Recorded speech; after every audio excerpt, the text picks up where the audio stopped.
supaya BEM UI memanggil rektor pada hari Minggu depan itu, hari Minggu, persiapan Minggu. Buat apa? Buat minta dia terangkan mengapa dia jadi komisaris BRI itu. Ya silahkan kritik, tetapi ingat ya, ini adalah negara yang ada tata keramanya tuh. Tata krama itu antara orang, bukan antara kritikus dengan orang yang dikritik. Nggak ada. Bagaimana kita mau kritik kalau dipasang pagar tata krama tuh? Jadi yang harus dibikin dikasih gloss itu otaknya, bukan bibirnya tuh kan. Jadi kalau kita ingin membatalkan oligarki, selalu saya bikin tesis, oligarki itu mengintip peluang yang paling lukratif di dalam sistem pergantian kekuasaan resmi, yaitu pilkada dan pilpres. Jadi oligarki menunggu momentum pilpres untuk beternak politisi baru.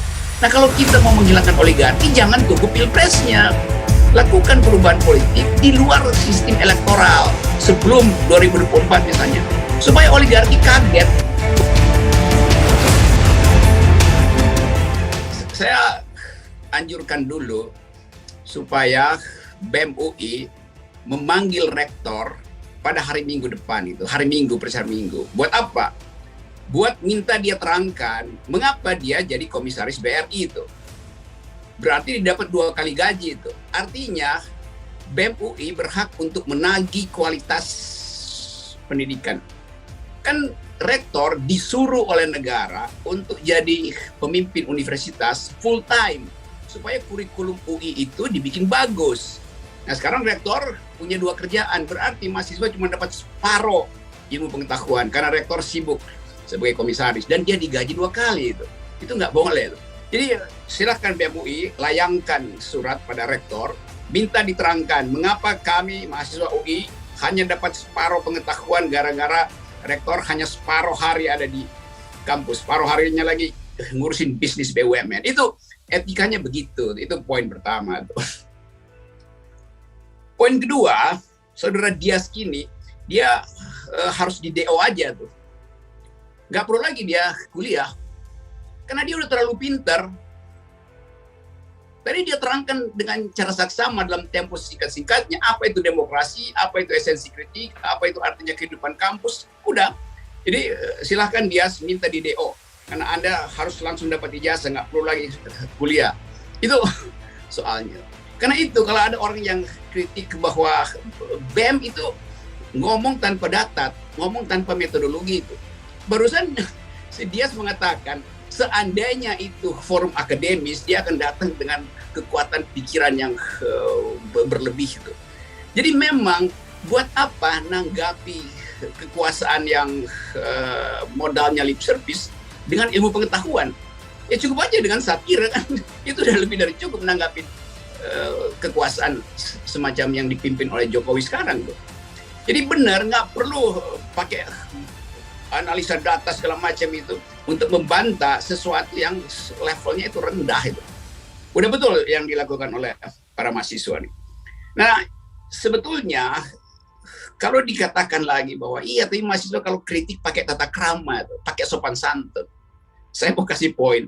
Sopan santun itu adalah kemunafikan di dalam politik. Itu intinya tuh. Jadi nggak perlu ada sopan santun. Kita kasih kritik dalam upaya untuk menghasilkan perubahan itu. Dalam upaya menghasilkan perubahan. Perlu solusi nggak perlu solusi. Siapa yang mesti bikin solusi? Orang yang kita gaji.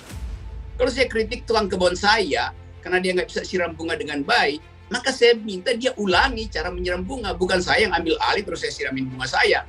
Ngapain gue bayar tukang kebun? Apalagi tukang kebun yang saya suruh ngurus negara itu. Masa minta solusi pada saya? Saya udah gaji, dia buat cari solusi kok. Kan itu logik yang simpel itu. Jadi terlihat bahwa tadi saya baca juga Pak Jokowi bilang begitu. Iya silakan kritik, tetapi ingat ya ini adalah negara yang ada tata kramanya tuh. Tata krama itu antara orang, bukan antara kritikus dengan orang yang dikritik. Nggak ada. Bagaimana kita mau kritik kalau dipasang pagar tata krama tuh? Jadi kritiklah sekeras-kerasnya. Yang nggak boleh adalah nonjok hidung seseorang. Walaupun hidungnya sepanjang Pinocchio, kita nggak boleh tonjok gitu. Karena di situ batas kriminalitas. Begitu Anda sentuh tubuh seseorang, itu bukan lagi kritik, tapi itu menghina otonomi tubuhnya tuh. Jadi itu dalilnya begitu tuh. Nah sekarang ada problem. Akhirnya seluruh simpanan kecurigaan muncul pada publik sehingga BEMS Indonesia menganggap bahwa kalau begitu caranya itu artinya Presiden Jokowi sama seperti Pak Harto dulu itu. Ya, problemnya silakan kasih kritik, tapi jangan melanggar aturan. Kita kasih kritik untuk melanggar aturan. Aturan yang mana? Aturan yang sedang kita kritik tuh. Jadi kita putar-putar seolah-olah mahasiswa itu nggak mampu untuk menyusun argumentasi. Kalau orang yang kita kritik mampu mendengarkan argumentasi, kita pakai argumentasi. Kalau orang yang kita kritik itu hanya mampu untuk mendengarkan bahasa tubuh, kita pakai bahasa tubuh. Jadi kita sesuaikan kritik kita dengan posisi orang itu. Kalau orang itu cuma mampu membaca komik, ngapain kita kasih literatur yang berat-berat sebagai dasar kritik? Itu dia nggak bisa baca juga kan. Jadi udahlah, sesuaikan aja frekuensinya tuh. Dan itu memang kegiatan mahasiswa. Nah, mengundang mahasiswa di hari Minggu itu memang menjengkelkan. Hari Minggu itu hari pacarannya mahasiswa, ngapain ganggu mahasiswa lagi pacaran? Kan ini rezim goblok. Jadi ini mengganggu sebetulnya. Jadi saya mengerti mengapa mahasiswa marah. Jadi lagi santai. Di UI itu biasa kalau hari Minggu nggak ada COVID, itu penuh mahasiswa naik sepeda atau lari di hutan UI atau manjat dinding anak-anak Mapala tuh. Saya suka ada di situ tuh. Jadi itu mengganggu kenikmatan mahasiswa. Lalu dianggap darurat. Ya darurat itu karena panik, bocor seluruh informasi lalu masuk ke Presiden Jokowi. Nanti Presiden Jokowi mungkin marahin, kenapa saudara rektor UI membiarkan anak-anak itu untuk menghina saya. Kamu nanti nggak ada potensi untuk saya angkat lagi jadi menteri kalau terjadi reshuffle. Kan begitu psikologinya kan. Lalu rektor merasa, waduh, daripada gue nggak jadi menteri, mending hukum dulu seseorang supaya ada bukti bahwa dia itu menegakkan aturan. Ternyata Pak Jokowi tadi bilang ya nggak ada soal tuh.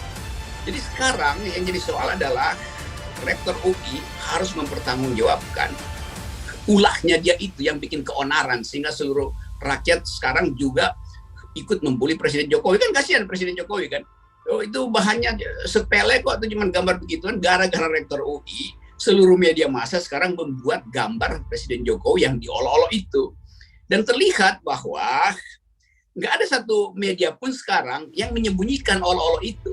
Jadi media seolah-olah bergembira. Ini ada kesempatan nih buat memamerkan meme itu. Biasanya media pro istana itu nggak mau tuh, paling dia cuma bikin teks. Sekarang gambarnya dimuat.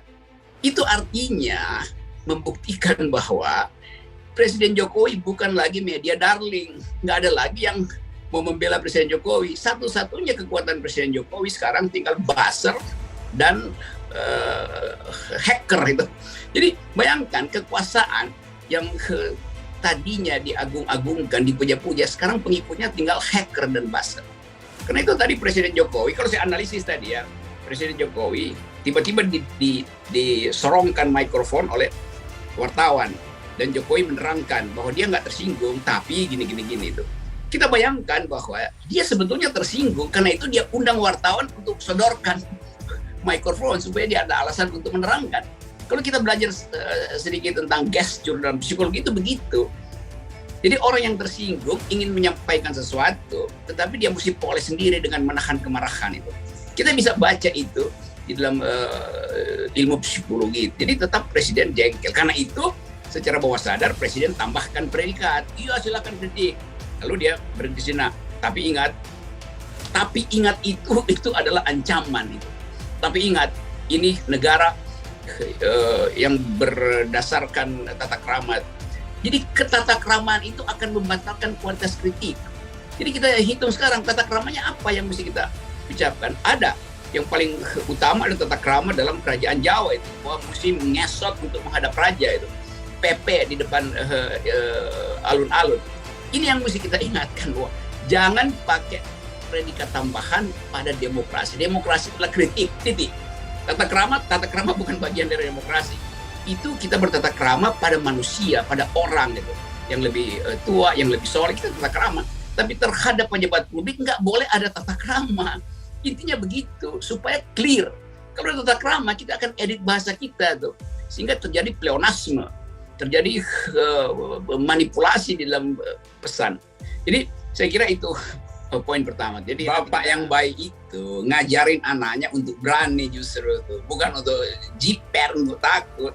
Kan bapaknya apalagi orang kayak Dias itu pasti disuruh bapaknya tuh lu pergi sana berkelahi tuh supaya tahu artinya hidup gitu. Bukan bujuk-bujuk supaya tinggal di rumah, itu kan ya masih marah lah, masa bujuk-bujuk supaya jangan turun ke jalan gitu. Turun ke jalan itu aktivitas rutin mahasiswa, itu biasa aja itu. Apalagi bapakisme ini kemudian tumbuh di dalam seluruh sel institusi kita. Di dalam birokrasi ada bapakisme, di dalam BUMN apalagi itu. Karena di dalam upaya untuk mencari rasa aman sekaligus tadi sopan santun. Nah, sialnya sampai ke tingkat negara pun dianggap soal yang sama, bahwa negara ini ada kepala negara memang, tapi bukan bapak negara. Kepala negara itu adalah fasilitas logis kita untuk menerangkan bahwa ada yang menjadi tuntunan dan dia bisa diganti. Bapak nggak bisa diganti. Nah, sialnya begitu kan. Kalau presiden menganggap dia adalah, kan pendukung Jokowi bilang ya kan itu adalah bapak kita itu. Nggak ada bapak di dalam sistem presidensial. Bapak itu adanya di keluarga. Jadi presiden itu bapak yang baik sebagai kepala keluarga, tetapi dia menjadi bapak yang buruk sebagai kepala negara gitu kan. Itu dasarnya tuh. Jadi kita harus rigid dalam soal itu. Jangan nggak usah peduli bapakisme. Tapi memang itu berlaku di UI itu namanya bapakisme dan ibuisme itu. Kalau ibuisme jangan pakai ibuisme. Ibuisme itu adalah semangat feminisme itu salah. Jadi perbapakan ini juga berlangsung, bahkan dosen-dosen muda di kampus itu tunduk dan taat pada dekan karena melihat dekan itu adalah bapaknya itu kan, bungunya di situ kan.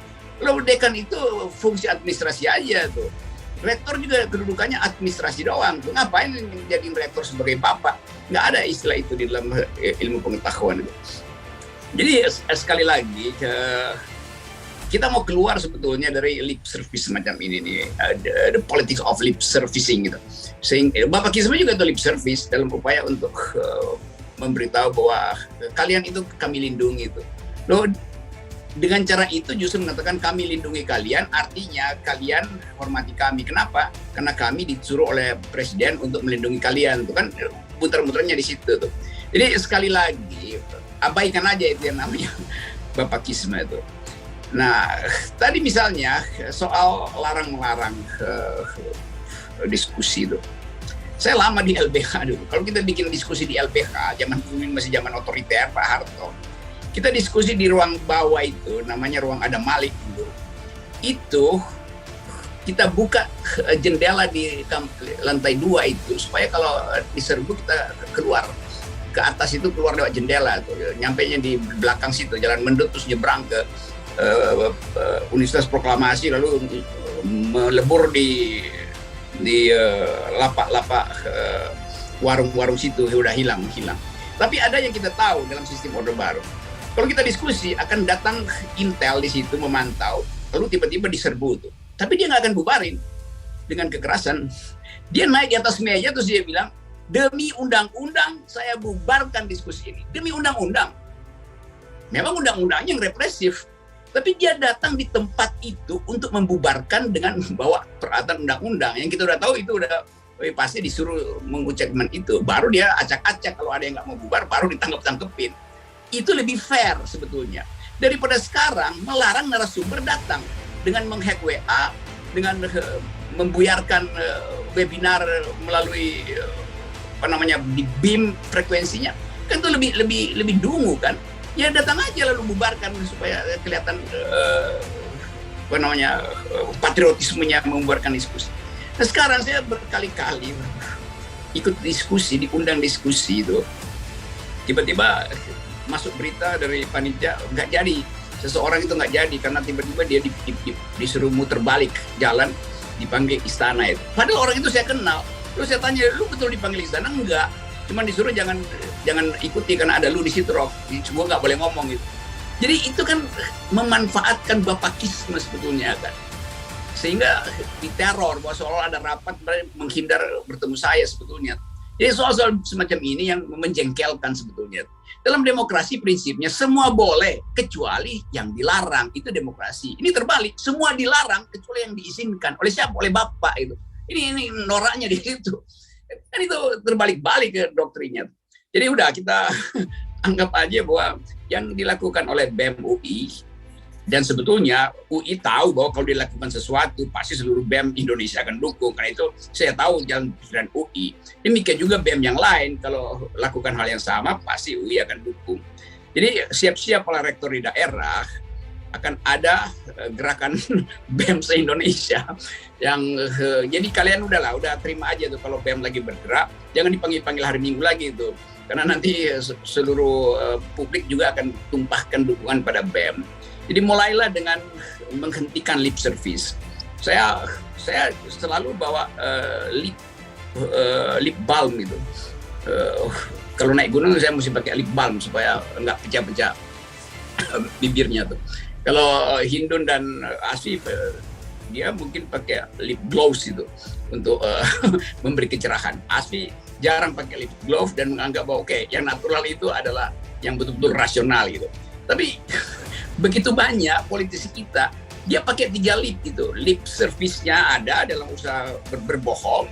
Dia pakai lip balm juga supaya seolah-olah tidak terlihat bahwa bibirnya pucat karena berbohong, dan pakai lip gloss juga untuk mencerahkan bibirnya. Ya, padahal kita tahu sebetulnya yang harus dibikin dikasih gloss itu otaknya, bukan bibirnya, tuh kan. Kan begitu kan, bibirnya bercahaya tapi otaknya mengkerut, tuh itu juga buruk secara kosmetik. Tuh.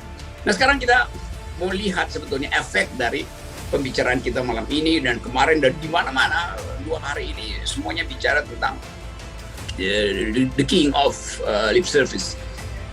Jadi sebetulnya momentum ini disediakan oleh sejarah, disediakan secara oleh hukum sosiologi untuk memungkinkan kita mengolah kembali seluruh kemelaratan politik kita. Saya sebut kemelaratan politik. Dan berbagai hal yang tadinya masih kasak-kusuk, termasuk status dari rektor UI yang melanggar statuta UI itu. Kan itu intinya tuh. Jadi blessing in disguise bahwa BEM UI secara tidak sadar memberi informasi pada Presiden Jokowi bahwa itu anak buah Anda itu dia dapat 2 gaji loh. Kan Presiden mesti omelin dong. Itu kan pemborosan. Rektor UI digaji 2 kali sebagai rektor dan sekaligus sebagai komisaris. Itu nggak boleh itu. Demikian juga di dalam UI sendiri itu begitu banyak kecurangan.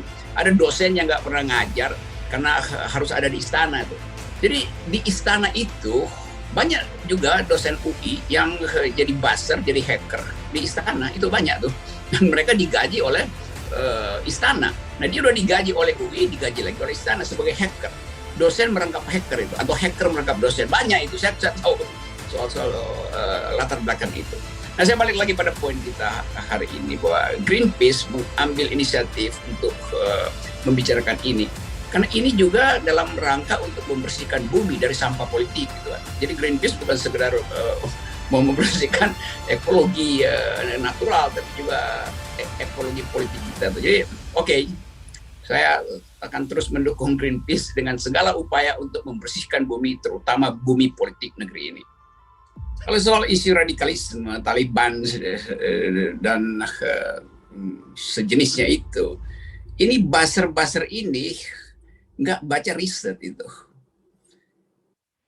BNPT keluarkan riset bahwa radikalisme itu justru turun. Sebagai isu yang naik adalah disparitas, ketidakadilan. Jadi udah buzzer dungu pula kan. Jadi negara sendiri membatalkan itu. Pergi pada BNPT, dia baru rilis risetnya, surveinya bahwa isu radikalisme itu nggak ada, dalam arti kecil karena angkanya makin lama makin hilang. Jadi ngapain digede-gedein lagi? Jadi radikalisme itu adalah jualan buzzer itu, buat dapat uang dari mana? Ya dari oligarki. Kan oligarki ini beternak macam-macam. Dia beternak buzzer, dia beternak anggota DPR, dia beternak hakim, dia beternak jaksa, beternak pengacara. Itu semua ternakan dari oligarki. Keadaan kita semacam itu. Nah bayangkan misalnya ini satu oligark, dia bisa punya aparat 5 anggota DPR di 5 partai berbeda di 2 kabupaten. Itu biasa tuh. Dia bisa beternak 2 hakim yang potensial untuk dikirim ke daerah di mana si anggota DPR ini lagi punya masalah hukum tuh. Dia bisa atur dari Jakarta, bahkan dari daerah bisa juga mengatur DPR di Jakarta. Itu yang kita sebut sebagai menjamurnya, atau bukan sekedar menjamur, tapi kita digrogoti oleh keburukan oligarki. Tapi nanti basarnya bilang, ya itu kan oligarki, bukan Jokowi. Berarti Jokowi takut pada oligarki itu. Kan ini, bagaimana kita cerna itu? Ada kepala negara yang melihat dengan mata telanjang aktivitas oligarki. Lalu dia nggak berani untuk tegur, bahkan nggak berani tegur. Karena oligarki merasa kan gue ada ijon dulu. Kan itu kan, kekuasaan hari ini hasil ijonan oligarki 3 tahun lalu. Jadi oligarki sekarang minta dibalikin dong modal ijon gue itu di mana? Ya melalui KPK, melalui Omnibus Law, melalui macam-macam gitu. Bahkan melalui COVID. Kan ini soalnya begitu. Jadi kalau kita ingin membatalkan oligarki, selalu saya bikin tesis. Oligarki itu mengintip peluang yang paling lukratif di dalam sistem pergantian kekuasaan resmi, yaitu pilkada dan pilpres. Jadi oligarki menunggu momentum pilpres untuk beternak politisi baru. Nah, kalau kita mau menghilangkan oligarki, jangan tunggu pilpresnya. Lakukan perubahan politik di luar sistem elektoral sebelum 2024 misalnya.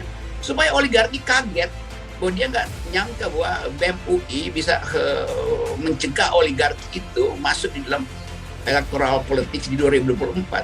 Kan itu harusnya begitu kan caranya. Tapi nanti orang bilang ya itu inkonstitusional. Bukan, itu ekstra konstitusional, bukan inkonstitusional. Karena pergantian kekuasaan di luar sistem elektoral bahkan ada konstitusinya tuh. Ini adalah kesempatan untuk menghalangi oligarki berkembang terus. Jadi jangan biarkan oligarki ini. Kalau kita mau sedikit berbaik hati, ya oke, Presiden Jokowi itu dipermainkan oleh oligarki. Kalau begitu pemainnya kita hentikan. Kapan dia dihentikan? Bukan di 2024. Di 2024 dia mengakumulasi ulang kapital politik dan kapital ekonomi untuk beternak politisi baru. Jadi mesti dibatalkan sebelum 2024 itu. Nah, ini hubungan itu yang menandai sifat otoritarian kita hari ini. Otoritarian kita ini diasuh oleh oligarki. Oligarki yang tadi saya terangkan memelihara budak-budak politik di daerah, memelihara hakim-hakim di pengadilan pidana, semua mereka itu CSR-nya masuk ke UI juga. Nah, karena itu terjadilah semacam, ya ini namanya konspirasi yang membuat UI juga nggak mampu untuk bersikap kritis pada kekuasaan, karena dia tergantung juga pada CSR oligarki itu. Beberapa seminar di UI itu dibiayai oleh oligarki. Lihat aja spanduk-spanduk yang beredar kalau kita masuk kampus UI itu, itu sponsornya tuh oligarki semua itu kan. Dan itu yang menyebabkan UI itu nggak berani untuk mempersoalkan Omnibus Law, kan itu intinya kan. Padahal kalau kita masuk kampus UI, di depannya ditulis gede-gede itu, Universitas Indonesia, Veritas, Probitas, Justitia, kebenaran, kejujuran, keadilan. Tiga-tiganya dilanggar oleh rektor. Jadi bagaimana mungkin? Jadi BEM UI memberi kritik pada Presiden Jokowi berdasarkan dalil yang dibuat oleh UI sendiri. Kan itu intinya kan, lip service itu artinya Presiden tidak menegakkan kebenaran. Presiden menghalangi kejujuran. Presiden mengabaikan keadilan. Jadi Veritas, Probitas, Justitia itu dalil UI yang seharusnya diterima sebagai etika bernegara. Itu tidak dilakukan oleh Presiden. Maka berhaklah BEM UI mengevaluasi Presiden berdasarkan motonya sendiri itu kan. Dan sekarang lagi mengevaluasi si rektornya tuh. Jadi saya ingin bilang sebetulnya bahwa udah rektor UI fokus aja pada kurikulum. Kan dia berusaha membuat UI sebagai world class university kelas dunia. Nah, yang terjadi nggak begitu. UI memang jadi world class university, kalau disingkat WCUI itu water closet. Nggak ada istilah demokrasi gotong royong, yang ada istilah korupsi gotong royong, itu ada tuh. Dan itu cuma ada 1-2 partai yang memonopoli korupsi itu secara gotong royong. Nah, istilah gotong royong itu bukan bagian dari demokrasi. Itu adalah culture yang tidak boleh dijadikan keresmian dalam tafsir demokrasi. Kan kalau nanti demokrasi gotong royong, lalu ada partai gotong royong segala macam itu. Demokrasi udah, demokrasi aja tuh. Yang lain-lain boleh kita tambahkan untuk hal-hal yang lain, bukan pada demokrasi. Jadi kalau kita evaluasi pembicaraan hari ini, sebetulnya Dias tadi betul. Dia menganggap bahwa gerakan mahasiswa itu adalah gerakan sosial, pada akhirnya gerakan sosial. Karena dia berhadapan dengan hukum politik yang udah terlalu rigid. Sehingga kalau sekedar gerakan mahasiswa itu dianggap sebagai gerakan moral. Gerakan sosial ada basis materialnya, yaitu disparitas, yaitu ketidakadilan sosial, yaitu perampasan tanah, yaitu pembungkaman buruh. Itu satu semangat, itu satu sungai besar sebetulnya yang disebut gerakan sosial. Dan gerakan sosial itu sudah sedang berlangsung. Sebetulnya tinggal rapat kecil aja untuk menentukan siapa yang memimpin, siapa yang nanti akan mengganti pemimpin 2 bulan ke depan. Gerakan sosial bekerja begitu. Tapi seluruh variabel sosiologi telah tersedia untuk memulai satu gerakan sosial. Itu nggak bisa dihalangi oleh siapapun. Karena rumus sosiologi melengkapi seluruh kemarahan kita hari ini. Bukan karena kita ingin marah pada Pak Jokowi, enggak. Pak Jokowi membuat sendiri statusnya dalam keadaan terbelenggu. Kan dia membelenggukan dirinya sendiri. Dan itu yang disebut sebagai akibat dari sebut aja semua variabel mengepung Jokowi, dan Jokowi justru merasa nggak ada soal, nggak ada apa-apa tuh. Padahal teori oligarki sudah dari awal memperlihatkan bahwa Pak Jokowi itu ditawan oleh oligarki. Kalau nggak sadar-sadar juga ya sudah, tunggu aja gerakan sosial itu sampai betul-betul ada di depan pintu istana itu. Nah, kita nggak usah khawatir seolah-olah itu akan jadi ada bloodshed atau pertumpahan darah segala. Enggak. Ini gerakan sosial untuk menagih keadilan. Dan itu yang udah berkali-kali kita, waktu reformasi nggak ada tumpah darah tuh, biasa-biasa aja tuh Indonesia berubah akhirnya kan. Dan Presiden Soeharto dengan santai mengundurkan diri. Sebetulnya santai waktu itu, santai karena menganggap ya udah, apalagi kalau bukan secara santai daripada tegang-tegangan kan. Jadi kita melihat juga keadaan hari ini persis seperti semua gerakan sosial, mengarah pada tuntutan perubahan radikal. Jadi nggak usah baper istana, karena ini adalah kehendak sejarah. Demikian juga dulu sebelum Indonesia merdeka, semua gerakan sosial itu diawali dengan gerakan mahasiswa itu, yang kemudian mengarah pada tuntutan kemerdekaan. Nah, dalam upaya itu saya ingat Sanusi Pane menulis satu lakon, satu naskah drama, judulnya Sandiakala Ning Majapahit. Jadi Sandiakala, meredupnya Majapahit atau senjakala Majapahit. Jadi kita juga ada dalam kondisi begitu sekarang, ada dalam situasi senjakala tuh. Bahasa Inggrisnya the beginning of the end gitu. Karena tadi keadaan tidak lagi memungkinkan ada konsolidasi rejim. Mulai terjadi keretakan di dalam rejim. Tadi misalnya tiba-tiba ada beredar Presiden Jokowi membatalkan usulan pembatasan darurat COVID itu. Mungkin nggak selesai di dalam sidang tadi sehingga akhirnya batal. Yang tadinya dianggap rumor akhirnya memang betul dibatalkan. Artinya ada oligarki yang nggak setuju. Ada bagian yang menganggap bahwa jangan lockdown habis, nanti seluruh aktivitas mall itu nggak hidup, lalu oligarki kehilangan pemasukan. Kan ini menunjukkan bahwa kita ada dalam Sandiakala Ning Majapahit gitu. Kalau sekarang mungkin Sandiakala Ning Jokopahit gitu. Silakan bikin meme. Karena itu keadaan kita. Jadi saya setuju dengan analisis brilian dari Saudara Dias, bahwa kita mahasiswa ada di dalam satu paket gerakan sosial, dan itu adalah hukum sosiologi itu. Kira-kira itu intinya tuh.